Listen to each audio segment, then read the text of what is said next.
seguramente yo también lo voy a hacer y por eso es que a nadie lo están escuchando. No tenemos que ponernos casquitos ni nada. Estás escuchando Programadores Anónimos.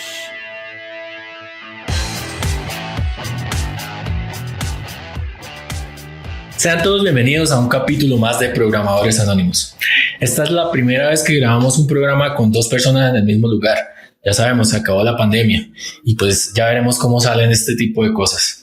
¿Será que sí se acabó la pandemia? No sé, pero bueno. El día de hoy, y como es costumbre en Programadores Anónimos, utilizaremos un seudónimo y para esta ocasión utilizaremos los personajes de los supercampeones. Denle la bienvenida a Benji Price. Hola, ¿cómo están? Y quien les habla, Oliver Atom. Para la conversación que vamos a tener el día de hoy, nos centraremos en los temas de copyright. ¿Qué tan legal es copiar y pegar código de todas estas plataformas que existen online? Digamos, por ejemplo, tenemos GitHub, tenemos Stack Overflow y tenemos diferentes fuentes que nos permiten acelerar de cierta manera el desarrollo. Pero ¿será que las empresas se pueden meter en problemas si uno de sus desarrolladores se copia la implementación del botón de Material UI? No sé, ¿qué piensas? Bueno, Oliver, acá hay varios temas y empiezan a jugar algunos puntos sobre lo que es propiedad intelectual. Nosotros cuando construimos un software podemos especificar dentro del mismo la licencia de uso y acá empieza a jugar un papel importante qué tipo de licencia yo le brindo al software. Puedo llegar a detallar qué tan permisivo o qué tan restrictivo soy. ¿Sí? Dentro de un contexto empresarial, la mayoría de software que se realizan pues son software cerrados. Sin embargo, hay modelos empresariales que utilizan palancas del open source para hacer crecer su negocio. Esto tiene como varias implicaciones. Existe, por ejemplo, una startup que se llama Qmuir. Ellos hacen drivers open source para aparatos médicos. Entonces, su software está basado en todo lo que tiene que ver con comunicación en telemedicina, pero los drivers que utilizan para la conexión son open source. Sí, de todos modos es que me pone a pensar como varias cosas. O sea, entiendo el tema del licenciamiento y ese tipo de cosas. Lo que sí me pone a pensar mucho es qué tantas diferentes implementaciones pueden existir de una misma pieza de software. Es decir, el hardware y los lenguajes de programación es un ambiente finito. Yo no puedo implementar infinitas cosas sobre un ambiente finito. Entonces, ¿qué tantas diferentes implementaciones puedo tener eso? Entonces, ¿será que sí es ilegal? Sí, pues ya, si nos vamos a tema de drivers y ese tipo de cosas. Pero digamos algo tan sencillo como voy a mapear una lista y voy a transformarla de un array a un objeto agrupado, ¿sí? Por propiedades. Entonces, eso se puede hacer y pues si uno lo busca, ¿sí? Tú vas y lo buscas en Stack Overflow, vas a encontrar una implementación, 2, 3, digamos, no sé. Si me pongo creativo, tal vez 50 que sean realizables, pero entonces si yo estoy copiando y pegando ahí, ¿estoy cometiendo alguna infracción? Listo, entonces acá empezamos a jugar con el tema legal, ¿no? Ahí la respuesta, como todo en este ámbito, es depende. Cuando empezamos a traer código de diferentes fuentes, uno de los mecanismos como adecuados que uno debe tener es como la referencia, ¿sí? Como marque de dónde lo sacó y del agradecimiento o marque la contribución de la fuente, ¿cierto? Como tomado de referencia de o la librería de tal grupo de personas. Eso es importante hacerlo. De ahí donde empieza a marcar como la diferencia entre que sea como infracción o aprovechamiento inadecuado de uso o que sea más bien realmente como reutilización con la atribución marcada y vuelve y juega la licencia. Depende del tipo de licencia, uno debe marcar o no la contribución que está haciendo. Y ahora, disclaimer ahí, punto a tener en cuenta. Mire que usted está reutilizando fragmentos de código o librerías o cosas que vengan, pero estas mismas contienen como una limitación de responsabilidad y una garantía incluso. Imagínese usted para la creación de software para cohetes, incluir un software que tenga un posible bug. Pues ¿qué software no tiene bug? Bueno, ahí está. Entonces, claro, digamos, muchos de los modelos de negocio que se utilizan para cosas de misión crítica minimizan la cantidad de dependencias con terceros para poder acotar como el tema de responsabilidad o garantía que puedan llegar a tener como dependencias que vienen de afuera. Sí, entiendo. Y de hecho, una de las cosas cuando estaba pensando en cómo preparar este podcast es un tema de hacer un símil con lo que es escribir libros y cosas en español, porque finalmente nosotros estamos usando ya sea el lenguaje JavaScript y pues escribimos cosas en el computador y se genera un documento. Entonces se me ocurrió, por ejemplo, hoy en día los lenguajes de programación con todos puede uno hacer de todo. Entonces, ¿qué pasaría, por ejemplo, si yo agarro, no sé, un lenguaje, un programa que está escrito en Python y lo traduzco a JavaScript? Eso es algo, un problema, porque finalmente estoy escribiéndolo otra vez, ¿no? Las rutinas son diferentes, las funciones son diferentes, pero el programa es el mismo. Claro, pareciera que no, ¿cierto? Pero la respuesta es que sí. Les doy un ejemplo y aprovechando que tocó el tema de los libros, que ese es un muy buen ejemplo. Hablemos de un libro cualquiera, las de Harry Potter, ¿cierto? Ajá. Harry Potter es la historia de Harry Potter. Originalmente se escribió en un idioma, pero si usted lo quiere traducir a otro, igual es un trabajo derivado del original. Y cuando hay la traducción dice, bueno, esta es una traducción de tal libro, se debe marcar como la referencia a dónde viene. Y es donde viene ahí como un concepto de trabajo derivado, de cómo usted toma un trabajo original y lo lleva a otro espacio, pudiendo, dependiendo del tipo de licencia o configuración, añadir cosas o solamente decir, oiga, esto viene de acá, pero es una traducción con cierto marco. Claro, y incluso cosas que también se me ocurrieron es, bueno, finalmente todos estamos escribiendo programas que lo que hacen es generar instrucciones del procesador. Entonces al final todos están usando el set de instrucciones del procesador, que en teoría se vuelve universal, y incluso ahorita con los M1 se agrega una capa para poder hacer compatibilidad con otro tipo de procesadores y generar con el mismo set de instrucciones que generamos con los lenguajes de programación, pues se pueda escribir código. Entonces si al final uno mira el código fuente de bajo nivel, todo se parece a todo porque al final es un set de instrucciones, ¿no? Sí, claro, pero ojo, es como usted le dijera a un niño, muévase. Sí, él le va a hacer caso, no él va a seguir tal instrucción. Sí, y si se lo dice una persona en otro idioma, en otro país, seguramente le dice, muévase tal cosa. Pero mire que son dos como métodos de comunicación distintos que van a funcionar para la misma tarea. Es como el análogo que va a pasar acá.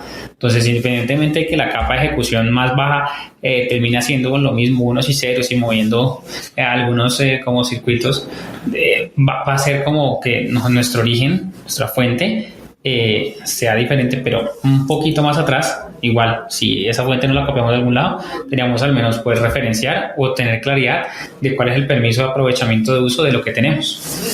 Ya, entiendo, porque de todos modos el tema es un poco complejo porque, a ver, todo este podcast y todo esto se me ocurrió porque en el trabajo estuvimos discutiendo con algunos compañeros con respecto a un componente que teníamos dentro de Material UI, pero tenía una implementación un poco diferente. Entonces a mí me tocaba, para poder utilizarlo, remapearlo todo y agregarle otras opciones encima, y yo dije, pues me queda más fácil, me lo traigo al proyecto y lo modifico acá y lo usamos. Al fin y al cabo voy a tener que hacerle una conexión a nuestros diferentes tipos de store que tenemos, voy a tener que integrarlo con nuestra librería visual y finalmente voy a hacer cambios, y lo que me traje fue la idea de más o menos cómo organizar el componente y lo hice. Entonces, no, pero tenemos que tener cuidado porque podemos meter en problemas a la empresa, porque pues si es open source, claro, pues si no lo viola vamos a licencia. usar, claro, pero lo vamos a hacer de uso comercial porque finalmente esto lo hace.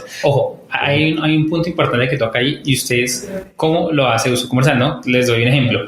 Todos los días entramos a nuestra página del banco, entramos a Google, no sé qué, cualquier sistema informático, y por detrás usa librerías open source, Claro. ¿cierto? Entonces, es dependiendo lo que usted vaya a hacer con el producto. Entonces, si usted lo ofrece como un servicio, es diferente a si usted lo vende como un paquete de software, es diferente a que usted venda la licencia, ¿cierto? Entonces, un ejemplo, una cosa es vender el Log4j, otra cosa es vender un software que incluye el Log4j, y otra cosa es ofrecer como servicio un software que dentro contiene el Log4j. Sí, son condiciones de uso diferentes, y de ahí viene el punto de la licencia.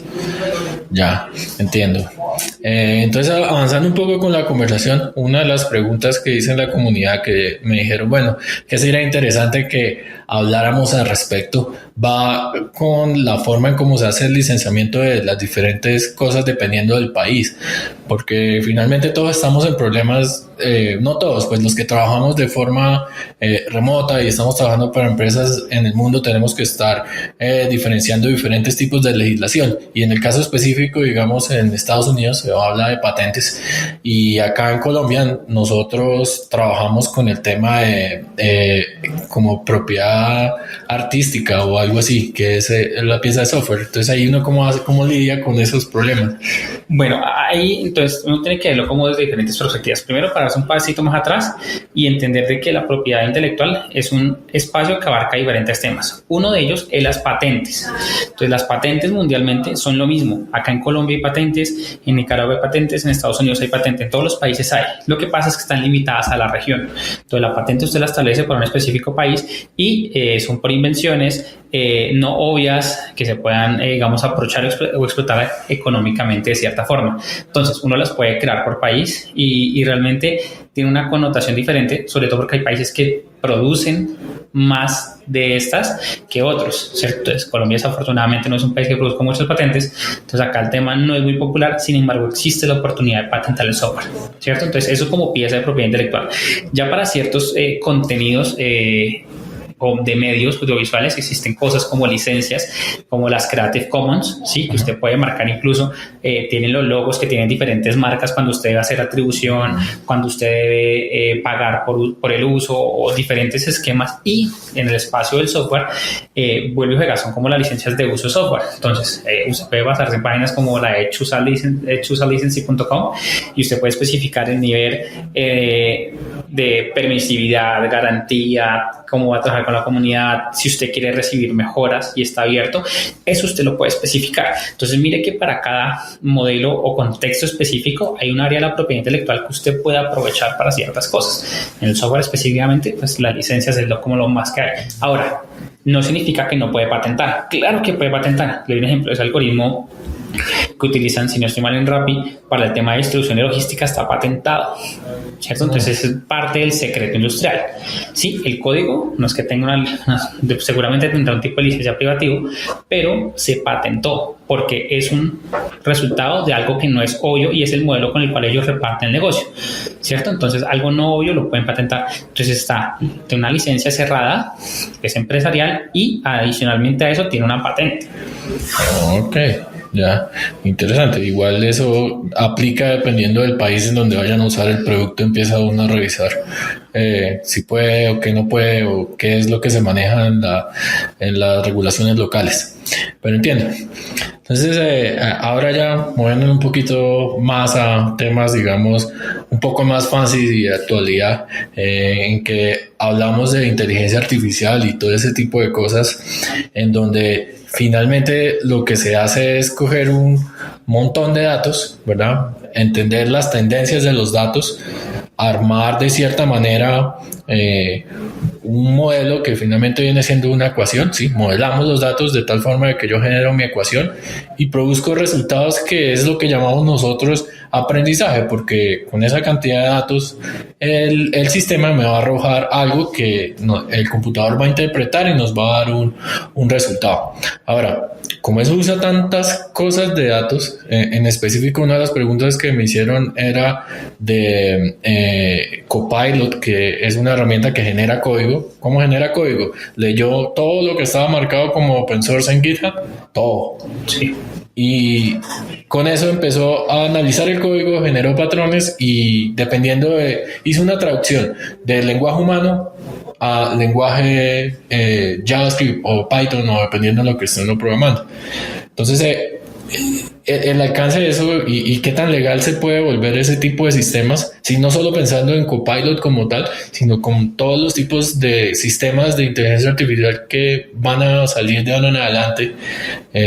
No sé, ¿qué opinión tienes al respecto? Listo, hay un punto súper interesante, y es de que, claro, a través del aprovechamiento de lo que llamamos la tormenta perfecta, de que tenemos una capacidad de cómputo avanzada, de que tenemos un volumen de datos significativos, podemos construir programas de aprendizaje de máquina. Eso está buenísimo. Pero ahora le voy a hacer una pregunta. ¿Usted recuerda dónde están alojados esos datos? Bueno, con respecto a eso es que físicamente ni siquiera sé dónde está la información que yo tengo. Bueno, ¿quién los tiene?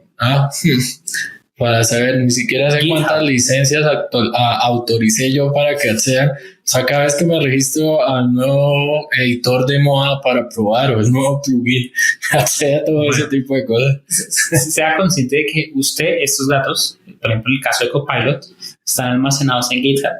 Y cuando usted creó su cuenta, usted autorizó el uso de aprovechamiento de lo que usted registró ahí para mejorar las herramientas que tiene GitHub. En este caso, Copilot. Entonces, ¿qué pasa?